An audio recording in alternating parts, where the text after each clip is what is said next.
Je dois d'abord évidemment m'excuser pour mon retard. Je crois que j'ai retardé les festivités, c'était pas mon intention, mais comme le savent Martial Alvarez ou Gaby Charroux, la circonscription est grande. Hein, et donc j'étais hier soir avec vous ici à Istres pour une très belle initiative dans ce théâtre avec les acteurs locaux, mon cher François, ma chère Nicole. Et m'y revoici avec plaisir ce matin avec vous. Depuis 2 ans et demi, vous le savez, j'ai l'honneur d'être votre député pour les 2 tiers de la ville. Et puis depuis 2 ans et demi, je vois le dynamisme d'Istres, son dynamisme économique, son dynamisme associatif, son dynamisme culturel, sportif.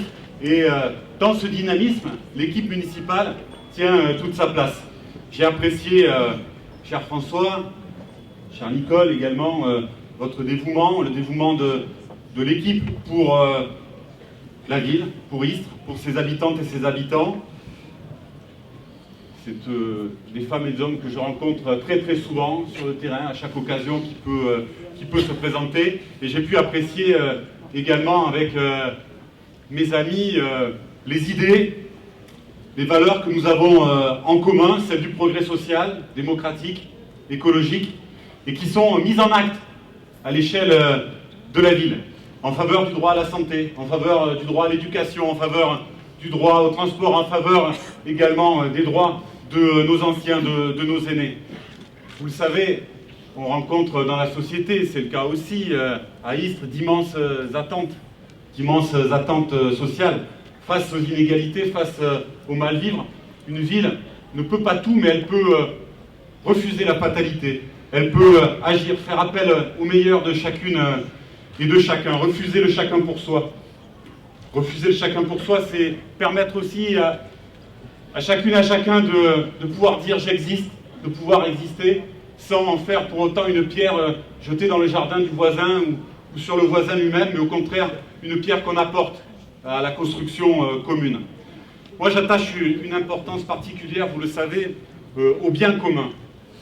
Et dans ces batailles que je mène autour de cet enjeu, de ces enjeux, les biens communs au singulier comme au pluriel, eh bien, chacun sait où je suis, et je crois que ce que je peux porter entre en résonance avec ce qui se fait ici, à Istres, dans cette belle ville. Et nous avons œuvré ensemble.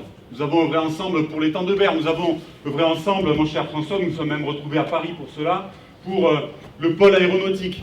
Et nous avons mené une grande bataille. Nous avons mené une grande bataille autour du centre AFPA. Vous le savez, ce centre AFPA, qui est quand même un joyeux, précieux pour notre ville, pour cette ville, pour notre territoire, eh bien, il était menacé de fermeture. Il était inscrit dans la liste des 36 centres qui, à l'échelle nationale, allaient être fermés. Et pendant 1 an, avec les salariés du centre, avec les acteurs de la formation, avec les acteurs économiques, avec l'équipe municipale, nous nous sommes battus. Nous avons bataillé pour dire que ça n'était pas sérieux, pour dire que ça n'était pas possible, et qu'il fallait donc revenir sur cette décision.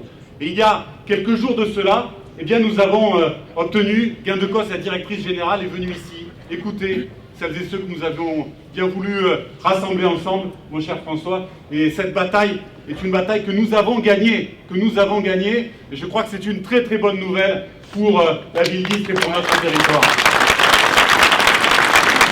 Et je veux dire que notre complicité, mon cher François, a pesé dans cette victoire. Elle a permis que nous puissions, évidemment, je crois, avec tout ce qui a été fait, avec l'action des uns et des autres, mais elle a permis que nous puissions aller au bout. Et ça, vous voyez, évidemment, défendre les services publics, quand on regarde cette victoire-là, on voit que ça n'est pas simplement un slogan. Et j'ai eu de multiples occasions de venir ici inaugurer un certain nombre de services qu'on essaye de développer pour s'adapter toujours plus aux besoins. C'est ça aussi, la fonction publique et le service public, et nous en avons besoin pour affronter l'avenir et relever les défis sociaux, relever les défis environnementaux et faire vivre la démocratie au plus près, au quotidien.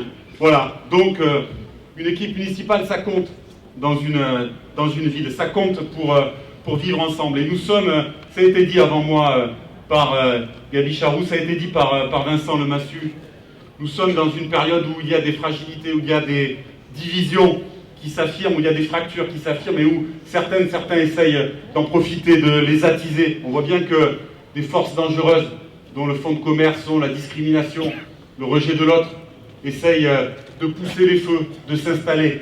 Et je crois qu'il faut, face à cela, eh bien évidemment, réaffirmer des perspectives communes, des perspectives construites ensemble. Et il faut des dynamiques politiques. Des dynamiques politiques, ça se construit, et je crois que notre présence nombreuse ici, votre présence, elle est le témoignage d'abord de ce qui a été fait ici. On sait quelle est cette équipe municipale, où la trouver, ce qu'elle fait, dans quel sens elle agit, quelles sont ses valeurs.